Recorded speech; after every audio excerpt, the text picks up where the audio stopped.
one of those you think was a Decepticon? Maybe one, maybe none. Decepticons are actually very fun, because they're just wicked.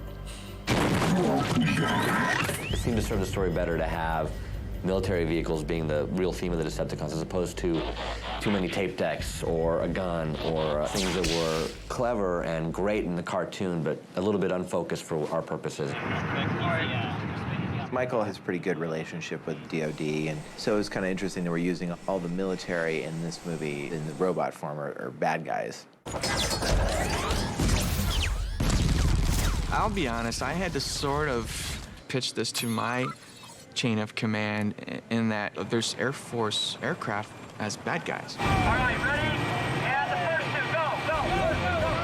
Because of Michael's relationships in the past and, you know, Armageddon and other films he's done, the thought was that Dealey would get the help of the armed forces in the end. You see, the Air Force cameraman, I keep trying to tell him, turn, let me show you, sir. I'm trying to change the style. See, he's a little rigid. Everything's like this. He looks like that, walks like that, it's rigid. Oh, look, whoa, now he's got a little MTV style going. See? By lunch, he's got a little MTV style going. And he loves the military. He knows how to portray the military to make us look good, and so it seemed like a win-win. And people love bad guys. The fact is, I mean, what's cooler than Darth Vader? I've always been like some of the first to shoot military hardware. In Armageddon, I was the first to shoot the B-2 bomber. Then this movie was the F-22s, which are the new $130 million amazing stealth fighters. Starscream was an F-15 Air Force jet back in the early cartoon days. And back then, the F-15 in the 80s was the quickest and the fastest and the baddest thing around. Well, fast forward 25 years, the F-22 is now that aircraft. Rolling, and roll cameras, roll cameras. Ready, and action.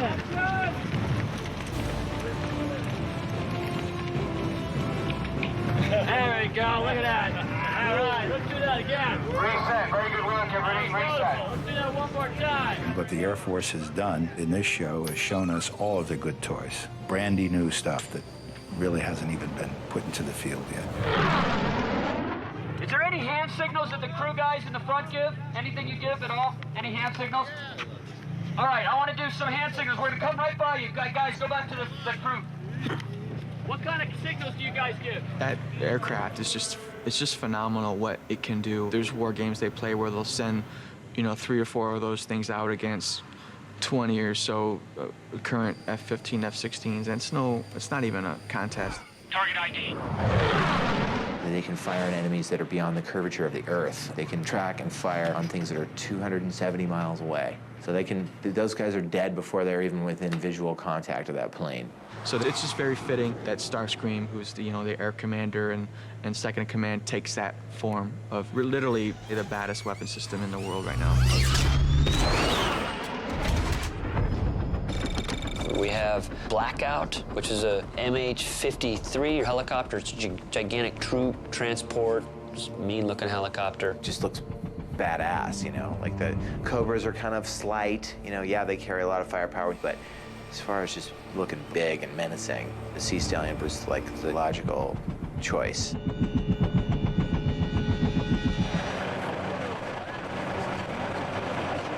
Yeah, I got my fire suit on, baby. I'm directing.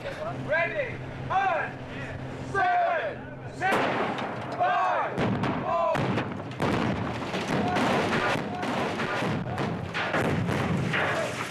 I can't think of anything remotely this huge that the Air Force has been involved with, not only in screen time, but just the amount of aircraft and people and shooting on bases and everything that we've done.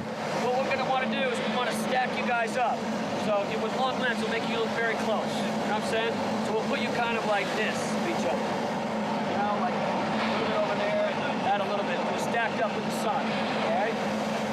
Coming over the tower. About 300. The tower is actually a good place to come. Airboss, Osprey 17, do you want airplane mode or conversion mode on this? Left. Correction, right. Right. To me. Come on. Right. To me. Right. Oh, yeah, baby. Part of the golden glow. Lower. Yeah. Bring him down. Send him away. Turn him around. Bring him down. Another pass. Take it around. around. Alright, we don't know where you are, Well, I was also the first to use the Ospreys, which are for extracting soldiers. It's kind of like a helicopter plane. It's like these gigantic helicopter blades. Looks very dangerous, if you ask me. And they actually rotate down and become gigantic propellers that angle forward and can go about 300-something miles an hour. Back, please. Awesome. Warthogs were a very interesting kind of plane because it's kind of eerie, because they get very low and they're just got this whine to it. Are they coming, Josh? They are.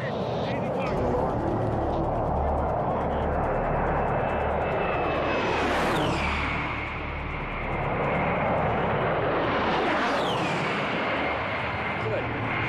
Okay, come higher up. Come higher up. Right now, guys. And that's got a lethal cannon on it. You know, it's a creepy plane. If you're on the ground, you don't want to be there if it's shooting at you.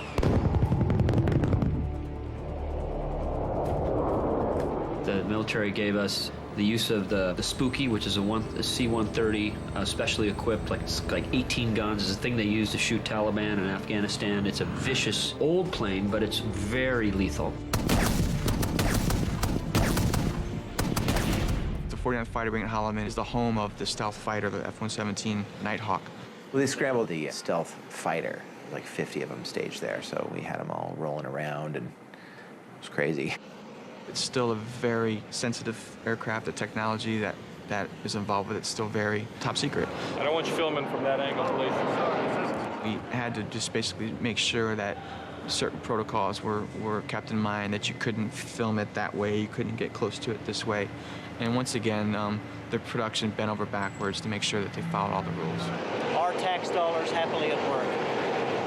One of the things that a lot of people don't understand, that all military support is on a cost basis. This costs the taxpayer absolutely nothing. The movie pays for any costs of the aircraft and personnel that cannot otherwise be used in training missions.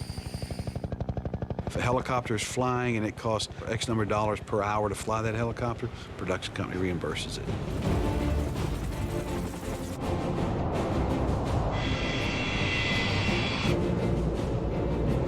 Technology that the government allowed us to be around and some of the tools they allowed us to use, you wouldn't be able to get anywhere else in the world. These are target practice tanks. What they do is, this one is a mock-up of a fake foreign tank. So their targeting systems can pick out friend and foe. When they shoot them in the missile test range. At Holloman, they have what's known as a tank graveyard. And there's probably 1,000 tanks and self-propelled artillery pieces and stuff like that.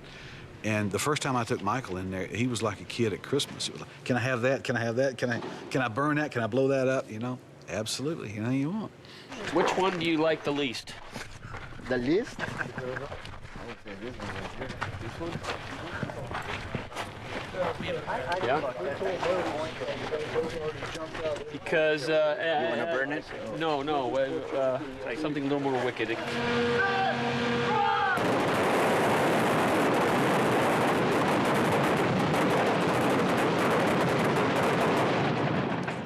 Anything? No, it's all right. Peace? Peace. Violence. Yeah.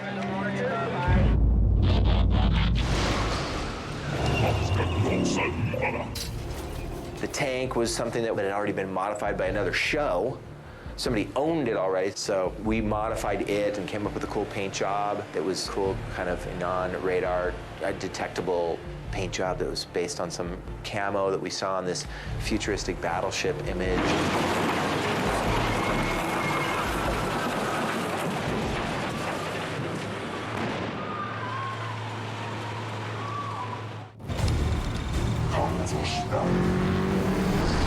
We found on the internet this minesweeper that the military uses. They send to Iraq, and it's very cool. It's called a Buffalo, but we call it Bonecrusher. How fast does that Bonecrusher go, by the way? 50. It must take forever to get there, right?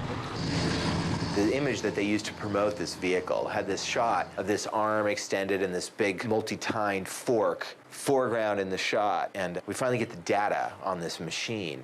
And it turns out that this fork is like 14 inches wide. And they totally cheated the whole thing in Photoshop. This giant thing coming at you, you know, that looks like it could lift up a bus, is like this big. We're like, what? You know, so we basically made this appliance that goes over the existing one that more replicates the version of the machine that we had been reacting to.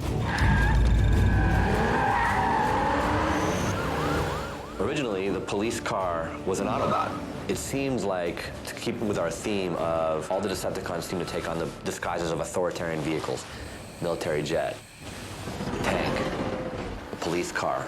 It seemed like a good change. So barricades in there as a police car.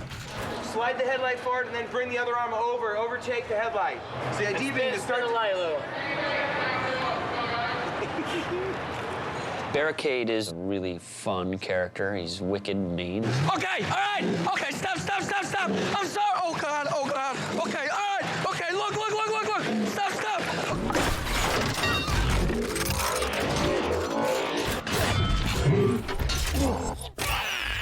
One of the first thoughts we had, of course, was to include Soundwave in the Decepticons. And as in our first draft, we actually did have Soundwave. We started to realize that we were not really servicing that character in a way that was going to make us or fans happy. And so we said, rather than doing it wrong, let's actually create a character who is a distant cousin of Soundwave's. And that's how Frenzy was born. Frenzy is a boombox that transforms in his wicked little 3-foot-tall, vicious-looking robot. This is something that I invented.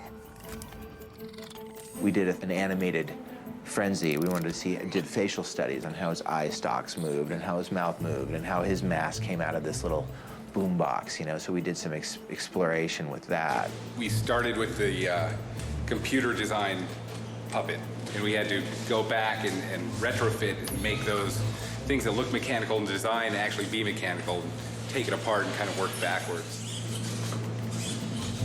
What they'll do with the full-size mechanical version of this is that when you bring it into the set under the lighting conditions, it's also going to help out with the CGI guys so they can see how an actual real item would react in that environment.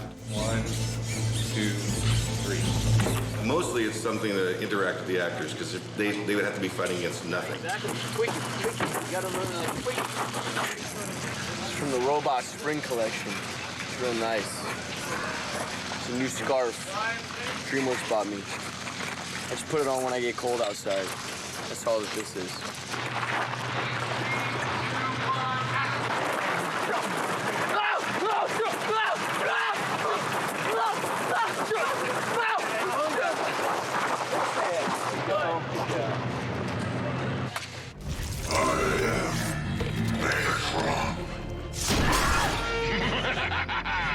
There's more where that came from. Megatron was represented as a pistol, a very realistic-looking pistol that in Japan actually shot little pellets. That mechanism didn't work in the US, but that worked well for a villain in the 80s. For us, we didn't want anyone shrinking, particularly the bad guy. We realized that for him to do that would be the equivalent of Darth Vader turning into his own lightsaber and having someone else swing him around.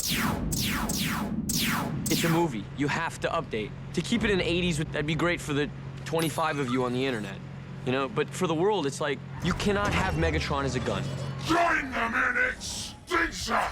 Megatron transforms into kind of an alien plane. Because he's the most arrogant and vain of the whole thing, and because he doesn't have to really hide. He's one of the only Decepticons who actually goes from his protoform right into his alien jet protoform.